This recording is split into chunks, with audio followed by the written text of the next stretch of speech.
بسم اللہ الرحمن الرحیم۔ السلام علیکم ورحمۃ اللہ وبرکاتہ۔ بسم اللہ الرحمن الرحیم۔ عزیز طلباء کرام، ایم اے اسلامیات کے مضمون فقہ و اصول الفقہ کا آج ہمارا سبق نمبر 158 ہے، جس کا عنوان ہے کتاب النکاح کا الباب الثانی، اور انشاءاللہ آج ہم واختلف هل یجبر سے پڑھیں گے۔ تو نیا سبق شروع کرنے سے پہلے ہم پچھلے سبق یعنی سبق نمبر 157 کا خلاصہ دیکھتے ہیں۔ پچھلے سبق میں ہم نے سب سے پہلے عبارت کا ترجمہ اور عبارت کی مختصر تشریح پڑھی تھی، اور مختصر تشریح کے دوران ہم نے نکاح کے الفاظ کے بارے میں بحث کی تھی کہ کون سے الفاظ ہیں جن سے نکاح کا انعقاد ہوتا ہے۔ تو نکاح کے انعقاد کے الفاظ کے بارے میں فقہا کا اختلاف تھا۔ بعض فقہا کے نزدیک تزویج اور نکاح کے الفاظ سے ہی نکاح کا انعقاد ہوتا ہے، اور کچھ فقہا کے نزدیک صدقہ وغیرہ کے الفاظ کے ذریعے یا ہبہ وغیرہ یا بیع وغیرہ کے الفاظ کے ذریعے بھی نکاح کا انعقاد ہو جاتا ہے۔ یہ فقہا کا اختلاف تھا، تفصیلاً ہم نے دیکھ لیا تھا۔ اور پھر ایسے ہی ہم نے یہ اس اختلاف کی جو اصل وجہ ہے، جو سبب ہے، وہ بھی جاننے کی کوشش کی تھی کہ فقہا کے درمیان میں اصل میں یہ اختلاف کیوں واقع ہوا ہے۔ تو ہم نے دیکھا تھا کہ کچھ فقہا اس کو عام مالی معاملات اور مالی عقود کی طرح سمجھتے ہیں، تو جیسے وہ کسی بھی الفاظ سے ہو جاتے ہیں تو ایسے ہی نکاح بھی کسی بھی لفظ سے ادا ہو جاتا ہے۔ تفصیلاً بہرحال ہم نے اختلاف کا سبب دیکھ لیا تھا۔ ایسے ہی ہم نے دوسرا موضوع شروع کیا تھا، اور دوسرے موضوع کو ہم نے تفصیلاً دیکھنے کی کوشش کی تھی۔ اس کی ابتدا ہم نے پچھلے سبق میں کر دی تھی، اور دوسرا موضوع تھا کہ نکاح میں کس کی رضا معتبر ہوگی، یا عورت کی معتبر ہوگی، مرد کی رضا معتبر ہوگی، یا ان کے اولیاء کی معتبر ہوگی۔ تفصیلاً ہم نے دیکھا تھا۔ تو آج کے اس سبق میں انشاءاللہ ہم سب سے پہلے عبارت کا ترجمہ اور عبارت کی مختصر تشریح دیکھیں گے، اور ساتھ ہی ساتھ ہم کچھ مسائل کو جو الموضوع الثانی کے تھے اس کی وضاحت کرنے کی کوشش کریں گے، جن میں سب سے پہلا مسئلہ ہے آقا اپنے غلام کو نکاح پر مجبور کر سکتا ہے یا نہیں کر سکتا۔ یعنی رضا کے اعتبار سے مسائل چل رہے ہیں نا، کہ کس کی رضا معتبر ہوگی، تو کیا آقا اپنے غلام کو نکاح پر مجبور کر سکتا ہے یا نہیں کر سکتا، تفصیلاً دیکھنے کی کوشش کریں گے۔ ایسے ہی اس مسئلے میں فقہا کے اختلاف ہے، تو اختلاف کی وضاحت بھی ساتھ ہی کر دی جائے گی، اور پھر اس اختلاف کا اصل سبب جاننے کی کوشش انشاءاللہ ہم کریں گے۔ تو ایسے ہی ایک اور مسئلہ ہے کہ نکاح میں کن عورتوں کی رضا کا اعتبار ہوگا۔ پیچھے ہم نے باکرہ اور سیبہ کا اصل فرق پڑھا تھا، تو یہاں پر مصنف نے ایک اور مسئلہ باکرہ اور سیبہ کے حوالے سے ذکر کیا ہے، تو انشاءاللہ ہم ان میں کس کی رضا معتبر ہوگی اس کی وضاحت کریں گے۔ تو چونکہ اس میں فقہا کا اختلاف ہے، تو انشاءاللہ اختلاف کی وضاحت بھی کی جائے گی۔ تو یہ آج کی ہماری عبارت ہے، وَاخْتَلَفُوا هَلْ يُجْبَرُ الْعَبْدَ عَلَى النِّكَاحِ سَيِّدُهُ، کہ کیا آقا اپنے غلام کو نکاح پر مجبور کر سکتا ہے، اس میں اختلاف ہے۔ وَالْوَصِيُّ مَحْجُورَهُ الْبَالِغَ، اور وصی جو ہے اپنے محجور بالغ کو نکاح پر مجبور کر سکتا ہے، ام لیسا یجبرہ، یا نکاح پر مجبور نہیں کر سکتے۔ یعنی یہ دو لوگ ہیں، ایک آقا ہے، سید ہے، اور دوسرا وصی جو ہے اپنے محجور کو، اور آقا اپنے غلام کو نکاح پر مجبور کر سکتے ہیں یا نہیں کر سکتے، اس میں فقہا کا اختلاف ہے۔ محجور کہتے ہیں ایسا غلام جس کو تصرف کرنے سے روکا ہو، اس کے اوپر پابندی ہو کہ وہ بیع و شراء نہیں کر سکتا، خرید و فروخت نہیں کر سکتا، معاملات طے نہیں کر سکتا، لین دین کے معاملات نہیں کر سکتا، تو اس طرح کی چیزوں پر پابندی لگا دی گئی ہو، تو ایسے غلام کو محجور کہتے ہیں۔ تو کیا آقا اپنے غلام کو یا وصی اپنے بالغ محجور کو نکاح پر مجبور کر سکتا ہے یا نہیں کر سکتا؟ تو فقال مالک، امام مالک رحمہ اللہ کہتے ہیں یجبر السید عبدہ علی النکاح، کہ جو آقا ہے وہ اپنے غلام کو نکاح پر مجبور کر سکتا ہے۔ وبہ قال ابو حنیفہ، اور یہی قول امام ابو حنیفہ رحمہ اللہ کا بھی ہے۔ وقال الشافعی لا یجبرہ، امام شافعی رحمہ اللہ کہتے ہیں کہ مجبور نہیں کر سکتا۔ والسبب فی اختلافہم، اس اختلاف میں جو اصل وجہ ہے جس کی وجہ سے اختلاف واقع ہوا ہے وہ کیا ہے؟ حل النکاح من حقوق السید، کہ نکاح کیا آقا کے حقوق میں سے ہے، ام لیس من حقوقہ، یہ اس کے حقوق میں سے نہیں ہے۔ یہ اختلاف کی اصل وجہ ہے۔ تو جو لوگ اس کو آقا کے حقوق میں سے سمجھتے ہیں تو وہ تو کہہ دیتے ہیں کہ جی مجبور کر سکتا ہے، اور جو اس کو آقا کے سید کے حقوق میں سے نہیں سمجھتے وہ کہتے ہیں کہ جی مجبور نہیں کر سکتا۔ تو اصل اختلاف یہ حقوقیت میں ہے کہ حق ہے یا یہ نہیں ہے۔ تو آگے دیکھیں، وَكَذَلِكَ اخْتَلَفُوا فِي جَبْرِ الْوَسِيِّ مَحْجُورَهُ، اور یہی اختلاف بالکل اسی طرح جو وصی ہے اس کے محجور کے بارے میں بھی ہے کہ وصی اپنے محجور کو مجبور کر سکتا ہے یا نہیں کر سکتا، جو ابھی ہم نے پیچھے اختلاف پڑھا ہے امام مالک رحمہ اللہ کا اور امام شافعی رحمہ اللہ کا، یہی اختلاف محجور کے بارے میں بھی ہے۔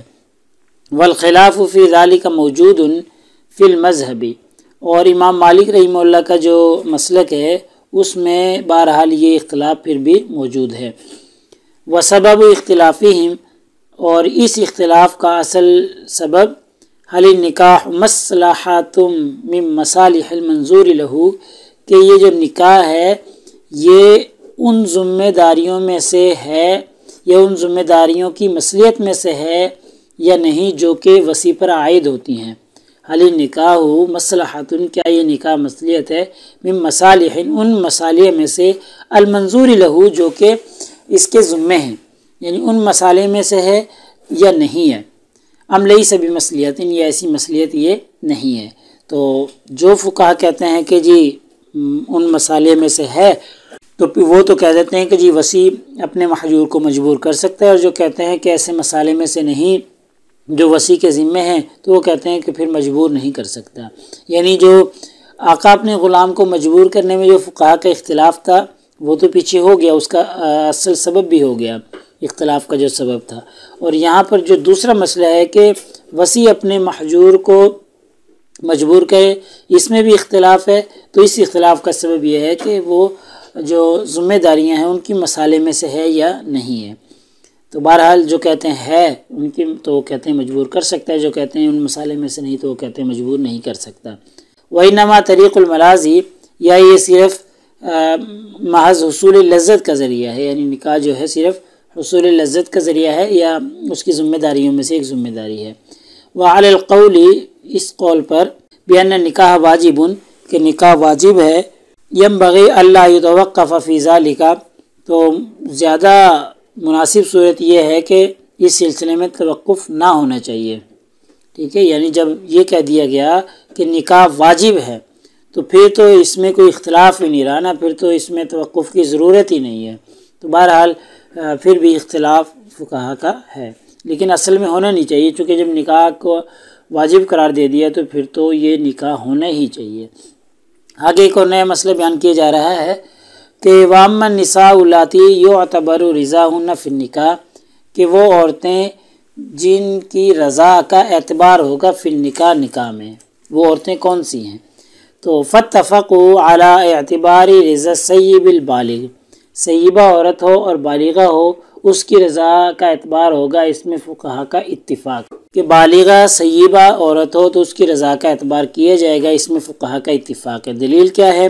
لقولہ علیہ الصلاۃ والسلام، کیونکہ نبی کریم صلی اللہ علیہ وسلم کا فرمان ہے وَسَيِّبُ تُعْرِبُ عَن نَفْسِهَا، کہ جو سیبہ عورت ہے وہ اپنی رائے کا اظہار خود کرے گی، تُعْرِبُ عَن نَفْسِهَا، کہ وہ اپنی رائے کا اظہار خود کرے گی، اِلَّا مَا حُكِيَ عَنِ الْحَسَنِ الْبَصْرِي، ہاں لیکن امام حسن بصری رحمہ اللہ نے اس میں اختلاف کیا ہے، اس کے خلاف ان سے روایت مروی ہے۔ بہرحال جو عورتیں ہیں جن کی رضا کا اعتبار کیا جائے گا نکاح میں، تو اس بات پر تو اتفاق ہے سیبہ بالغہ کی رضا معتبر ہوگی اور اس کی بات کا اعتبار کیا جائے گا الفاظ کے ذریعے۔ تو دلیل بھی ہم نے پیش کر دی کہ نبی کریم صلی اللہ علیہ وسلم نے فرمایا شوہر دیدہ جو عورت ہے وہ اپنی رائے کا اظہار خود کرے گی۔ واختلف، اس بات میں اختلاف ہے فی البکر البالغ، یعنی باکرہ ہو اور بالغہ ہو تو کیا اس کی رضا کا اعتبار ہوگا یا نہیں ہوگا۔ وفی السیب الغیر البالغ، اور غیر بالغہ ہو اور سیبہ ہو، ٹھیک ہے، یہ دو خواتین ہیں، باکرہ بالغہ اور سیبہ غیر بالغہ، تو ان کی رضا کا اعتبار ہوگا یا نہیں ہوگا، اس میں فقہا کا اختلاف ہے۔ ما لم یکن ظہر منہ الفساد، جب تک کہ ان سے کوئی فساد وغیرہ ظاہر نہ ہوا ہو، یعنی یہ سیبہ غیر بالغہ ایسی ہے۔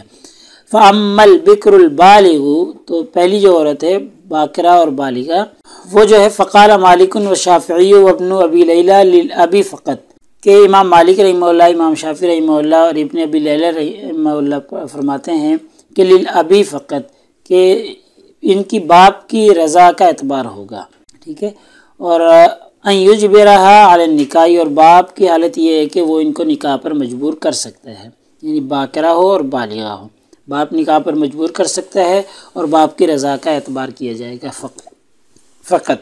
وقال ابو حنیفہ والثوری والاوزاعی، امام ابو حنیفہ رحمہ اللہ، امام ثوری اور امام اوزاعی رحمہم اللہ یہ سارے فرماتے ہیں، ابو ثور و جماعت، امام ابو ثور اور فقہاء کی ایک پوری جماعت ہے، ان کا کہنا ہے کہ لا بد من اعتبار رضاہا، کہ اس کی رضا کا اعتبار کرنا ضروری ہے، یعنی باکرہ اور بالغہ جو ہے اس کی رضا کا اعتبار ضروری ہے، اس سے اجازت لینا ضروری ہے۔ وافقہم مالک فی البکر المعنسۃ علی احد القولین عنہ، اور امام مالک رحمہ اللہ نے اپنے قول کے مطابق جو باکرہ معنسہ ہے، یعنی طویل عمر تک جو باکرہ شادی سے محروم ہو، اس کے بارے میں یہ حکم لگایا ہے کہ اس کی اجازت کا اعتبار، اس کی رضا کا اعتبار ضرور کیا جائے گا۔ فی اعلی احد القولین، امام مالک رحمہ اللہ کے دو اقوال مروی ہے اس بارے میں، تو اس لیے ان دو اقوال میں سے ایک قول یہ ہے کہ جو باکرہ معنسہ ہے وہ اس کی رضا کا اعتبار کرنا لازمی ہے۔ تو جیسا کہ امام ابو حنیفہ اور یہ فقہاء کی ایک جماعت کہتی ہے کہ جو باکرہ اور بالغہ ہے اس کی رضا کا اعتبار کیا جائے گا، اسے اجازت لینا ضروری سمجھا جائے گا۔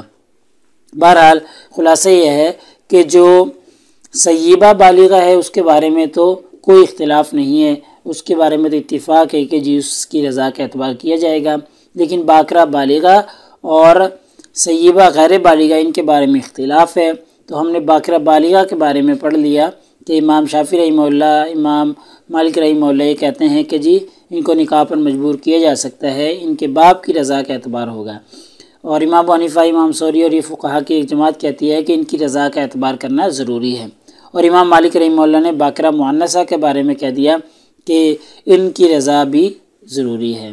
تو ہمارے سبق کا خلاصہ نکلا کہ ہاں آج کے سبق میں ہم نے عبارت کا ترجمہ اور عبارت کی مختصر تشریح پڑھی ہے، اور مختصر تشریح کے دوران ہم نے پڑھا کہ آقا اپنے غلام کو نکاح پر مجبور کر سکتا ہے یا نہیں کر سکتا۔